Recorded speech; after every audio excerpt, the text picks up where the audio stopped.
Bonjour à tous, amis techniciens. Aujourd'hui, je vais vous présenter une nouvelle invention de ma part. J'avais déjà réalisé en Lego des clignotants donc qui faisaient que les LED s'allument et s'éteignent comme sur les vraies voitures. Et j'ai donc pensé que ce serait intéressant d'avoir des clignotants qui s'allument à gauche quand on tourne à gauche et à droite quand on tourne à droite. Donc comme les clignotants d'une vraie voiture.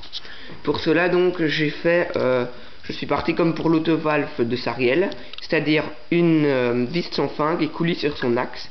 Et donc quand elle tourne à gauche, elle entraîne la roue ouitée de gauche et à droite, celle de droite.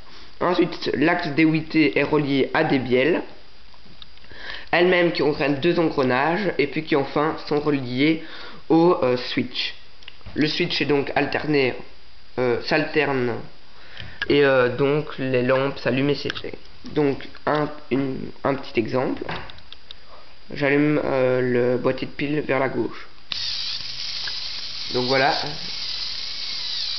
les lampes clignotent. Je le mets dans l'autre sens.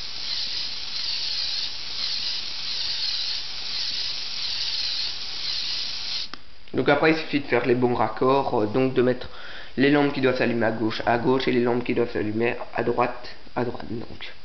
Mais mon prototype pose deux gros problèmes. Le premier problème, c'est que quand on change de direction, le switch n'est pas spécialement en position neutre. Donc même s'il arrête de clignoter, les lampes sont quand même allumées.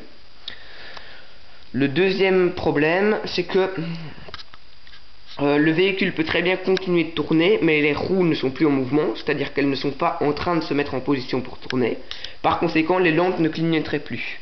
J'avais déjà pensé à mettre un clutch de telle sorte que je puisse laisser le mécanisme des lampes, même quand le véhicule est en train de tourner, mais je me suis dit que ça lutterait beaucoup. J'espère que vous comprenez ce que je veux dire parce que c'est pas très clair.